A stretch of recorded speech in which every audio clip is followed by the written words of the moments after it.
Job Radio présente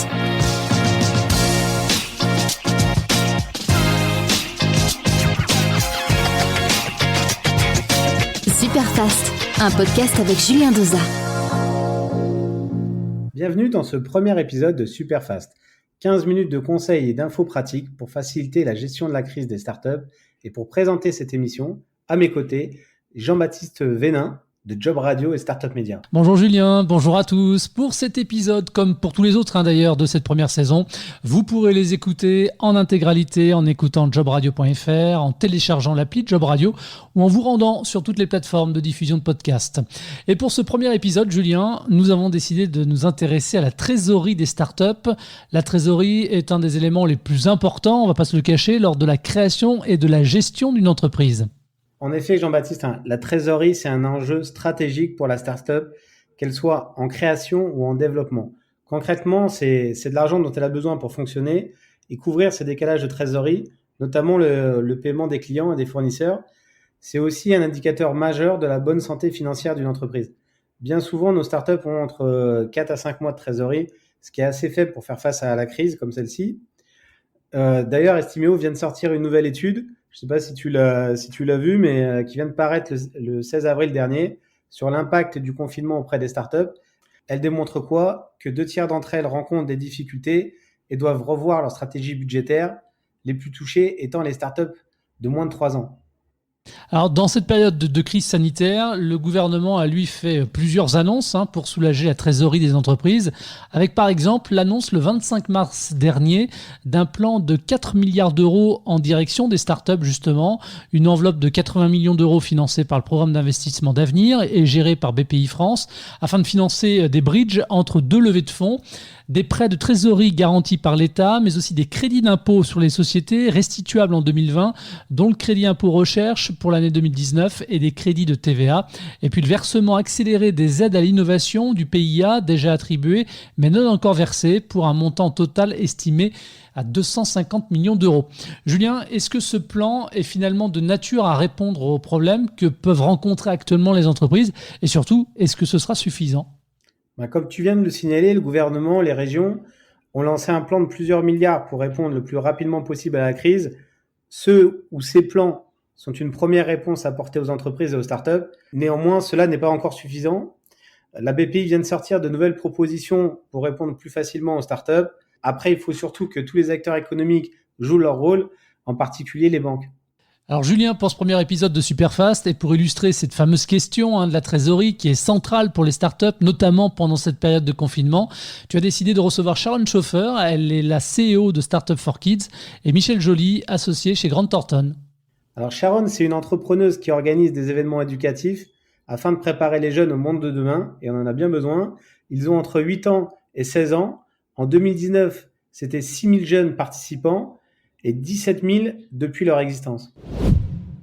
Alors Sharon, est-ce que tu peux nous expliquer aujourd'hui quel est l'impact pour toi du Covid-19 sur ton entreprise ? Alors nous, on est une entreprise d'événementiel, donc l'impact il a été assez immédiat. On n'a plus d'activité pour plusieurs mois. Bon, pour l'instant minimum jusqu'à mi-juillet. Donc depuis mi-mars et de toute façon déjà début mars, on a clairement ressenti que les gens ne venaient plus. Et de toute façon, on avait décidé d'arrêter nos gros événements avant même l'annonce du confinement. Donc voilà, les équipes sont au chômage partiel et moi, je continue à travailler, à essayer d'avoir de l'activité pour garder le contact avec les startups, avec les familles. Donc on teste des nouveaux formats, on fait des webinaires, on est en train de développer avec une copine une plateforme d'entraide. Donc voilà, on continue à garder de l'activité malgré cette situation compliquée qui nous oblige à revoir complètement ce qu'on faisait et comment on le faisait. D'accord. Et aujourd'hui, tu as besoin de trésorerie ou pas ? Forcément, on a besoin de trésorerie. Alors, on a un peu de temps devant nous, donc ça va. Mais clairement, on anticipe de ne pas avoir de revenus avant au moins octobre, voire novembre. Puisque l'événementiel, on est en BFR plutôt négatif, les sponsors et partenaires ont tendance à payer plutôt après les événements qu'avant, malheureusement.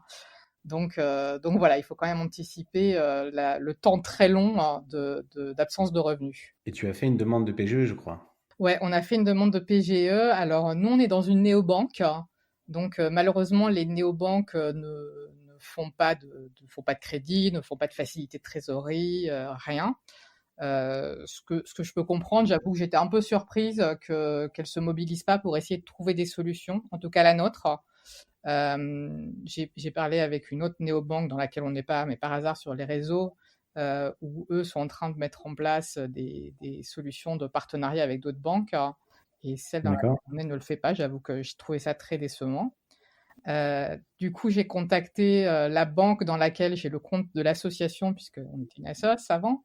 Et la personne m'a répondu qu'en gros, ils avaient pour consigne de ne pas ouvrir de nouveaux comptes pour le PGE, en tout cas, et que s'ils ouvraient de nouveaux comptes, ils pouvaient faire des prêts, mais des prêts traditionnels et pas le PGE.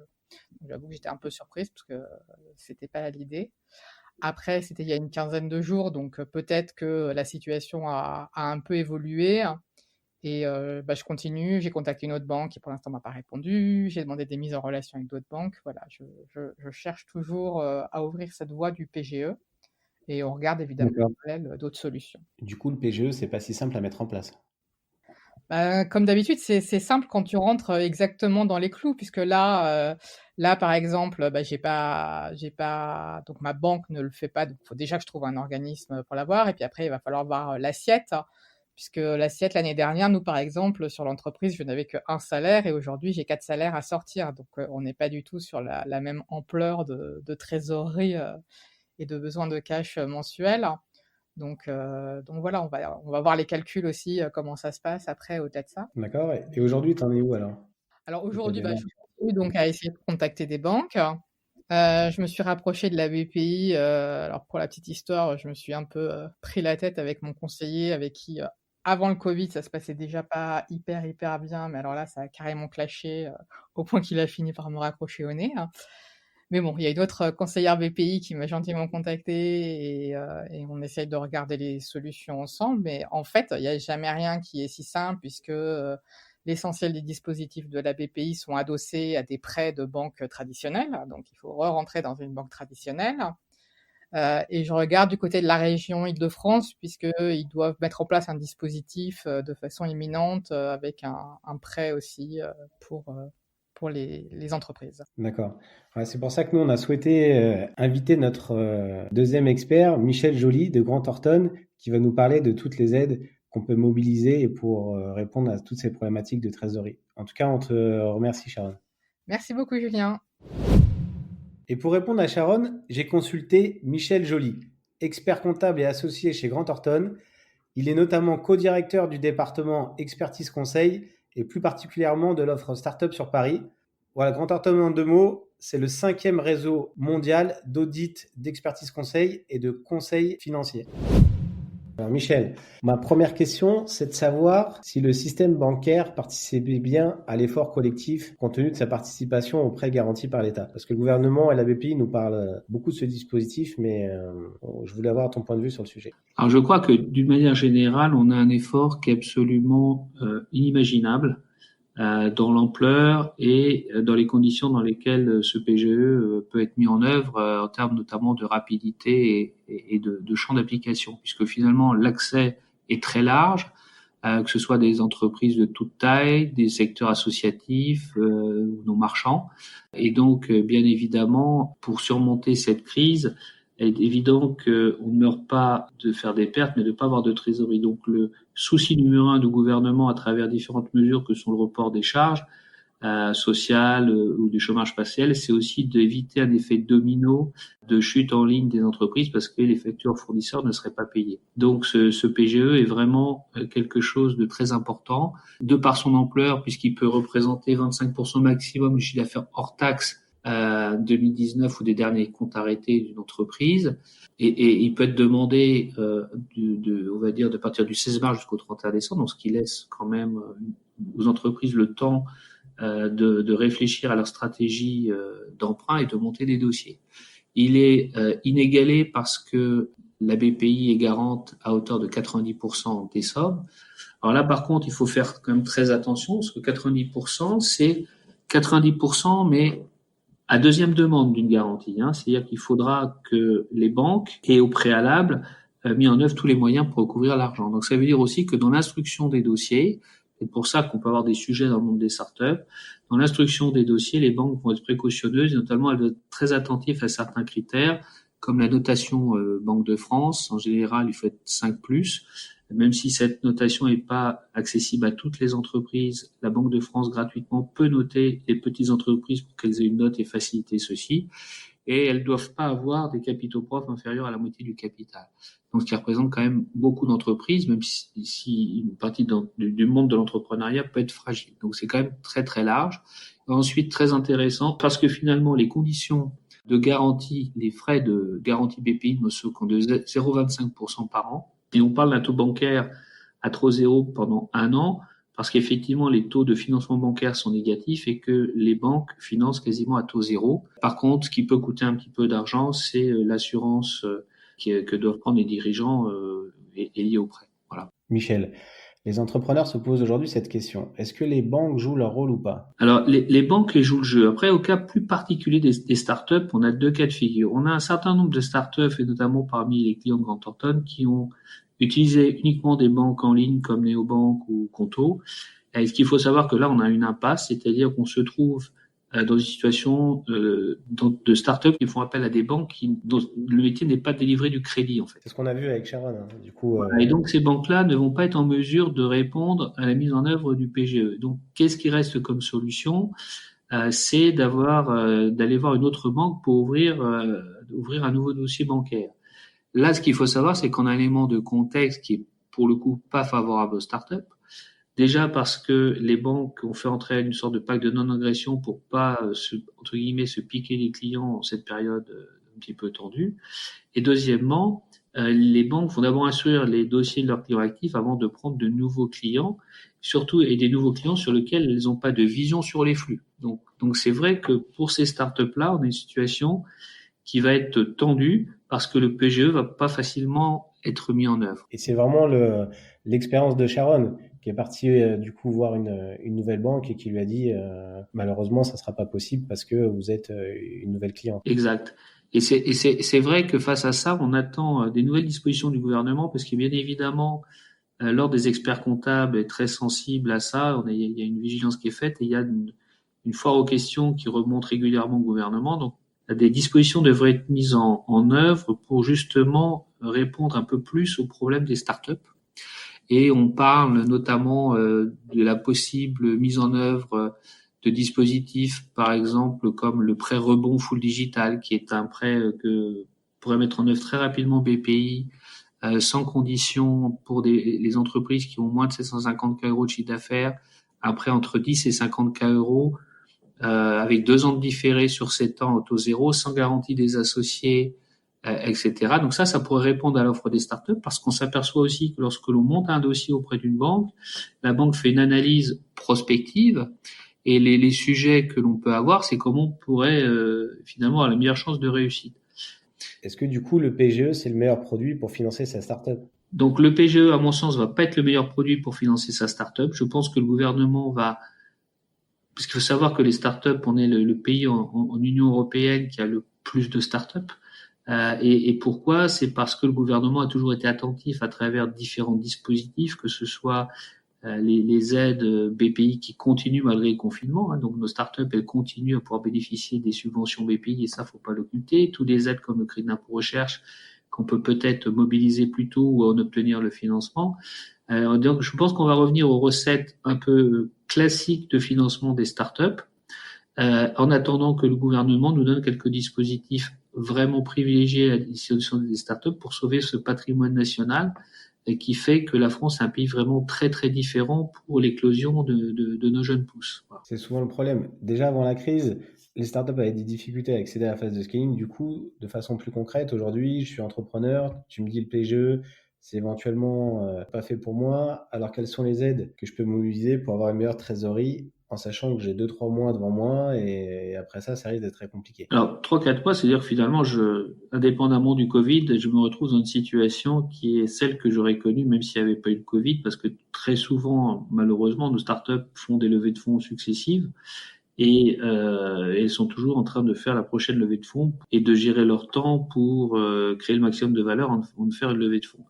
Donc je pense que pour un certain nombre d'entre elles, ils vont devoir se rapprocher un peu plus tôt que prévu de leurs actionnaires pour essayer d'obtenir un nouveau financement et si possible sur les 12 prochains mois. Là, pour le coup, on peut rebondir après sur les aides classiques des startups et notamment auprès de BPI. Les aides classiques que l'on a de financement en prêt à taux zéro avec une franchise de 2 ans pour les startups qui font des renforcements de fonds propres vont continuer à exister. Donc ça, on peut continuer à travailler là-dessus.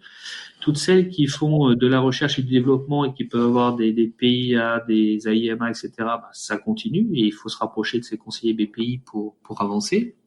Et puis ensuite, il y a quand même aussi d'autres dispositifs qui existent pour les petites entreprises. Si vraiment je suis coincé, je peux avoir un peu de chômage partiel, je peux peut-être aussi bénéficier du report des charges, du report de loyer, du fonds de solidarité pour les dirigeants d'entreprise et tout cet ensemble de panels d'aide doivent me permettre en tout cas de passer un petit peu ces périodes un petit peu difficiles en fait. D'accord. Est-ce que tu penses que aussi je pourrais essayer de mobiliser des aides régionales? Alors, il paraît Absolument, les aides régionales, faut savoir qu'il y a beaucoup d'aides régionales, notamment avec des pôles de compétitivité régionaux qui existent, et il faut passer, très souvent elles sont drivées par la BPI, il y a un sujet de proximité dans le monde des startups avec leur contact à la BPI, il faut les garder, il faut les mobiliser à fond, et éventuellement travailler le réseau des pôles de compétitivité pour essayer d'avoir le maximum d'aide, parce que tout ça ne va pas s'arrêter, c'est pas parce qu'il y a le PGE que le reste s'arrête. Le PGE est un dispositif qui vient en renfort de tout ce qui existe habituellement pour l'écosystème des startups. On parle aussi de rapprochement d'entreprises. Penses-tu que ça peut être une solution aussi pour la startup? Alors en fait, je pense qu'il y a toujours des opportunités, surtout en période de crise. Ce qui me semble pour autant, c'est qu'il faut peut-être pas le faire par dépit. L'expérience que j'ai du monde des startups, c'est qu'il y a beaucoup de sorties industrielles au bout de quelques années. Je pense qu'un certain nombre de startups étaient en pourparlers pour se rapprocher ou pour absorber peut-être c'est le coût du cash des entreprises et qui s'intégreraient dans leur plan stratégique. Donc il me semble que c'est aussi le moment de pas lâcher ça et peut-être de se rapprocher de plus gros pour créer plus de valeur. Mais on aura quand même toujours le risque dans une période de Covid et de crise de pas faire ces opérations dans les meilleures conditions en termes de valorisation. Et ça, on peut le pallier sans doute avec un bon accompagnement, une bonne négo sur peut-être des earn-out ou la mise en place de plans de PSA avec des milestones ou tout autre système qui permettrait quand même aux créateurs, aux porteurs de projets de sortir plutôt par le haut de cette période de crise et de sauver entre guillemets leur bébé. Donc moi, je suis persuadé que à l'achat ou à la vente, à l'achat pour ceux qui ont quand même du cash, il y a des opportunités de faire du build-up et à condition que ce soit lié au plan stratégique de ces entrepreneurs. D'accord. Et du coup, si je souhaite mettre en place cette solution, je peux me tourner vers qui? Alors aujourd'hui, il y a tout un tas de petits opérateurs. En général, les entrepreneurs sont très souvent sollicités dans des écosystèmes. Ils ont eu des approches directes, donc ils peuvent rebondir eux-mêmes. Moi, je conseillerais quand on veut faire monter le prix et que la mariée soit un peu plus belle, peut-être de travailler par des petits opérateurs privés, des petites banques d'affaires qui peuvent faire ça dans des bonnes conditions. Et là, il y en a un certain nombre sur le marché avec qui on peut être amené à travailler. Et merci également à Michel Joly et Grant Thornton d'avoir répondu à notre invitation. Julien, en définitive, quels conseils on peut donner aux dirigeants de start-up concernant leur trésorerie pendant cette fameuse période de crise sanitaire? Alors, mon premier conseil, ne lâchez jamais rien, même si les banques, les VC, les BA ne veulent pas vous financer. Deuxième conseil, mobilisez les aides déjà existantes, si ce n'est pas déjà fait. Troisième conseil, la BPI reste l'acteur incontournable pour vous aider à renforcer votre trésorerie. Quatrièmement, pensez à mobiliser l'écosystème startup en vous connectant avec d'autres entrepreneurs ou avec d'autres organisations comme Franche Digital, le réseau Entreprendre ou la Confédération des petites et moyennes entreprises par exemple. J'en profite aussi, Jean-Baptiste, pour adresser un message aux banques. N'hésitez pas à soutenir le projet Impact de Sharon de Startup for Kids. Eh bien, le message est passé. Merci à toi, Julien. Le prochain épisode avec Superfast, la semaine prochaine ? Oui, et le thème de ce prochain épisode, on va vous apporter une analyse économique avec comme invité Jérôme Kriel, directeur des études à l'Observatoire français des conjonctures économiques et professeur associé à Sciences Po Paris et à l'ESCP. C'est parfait. Merci à toi, Julien. Merci également à nos partenaires, le MoveJ, le mouvement pour les jeunes et les étudiants entrepreneurs, IME France, l'association française des instituts du mentorat entrepreneurial. Et merci également à vous de votre fidélité. Et à très vite sur jobradio.fr et startupmedia.fr.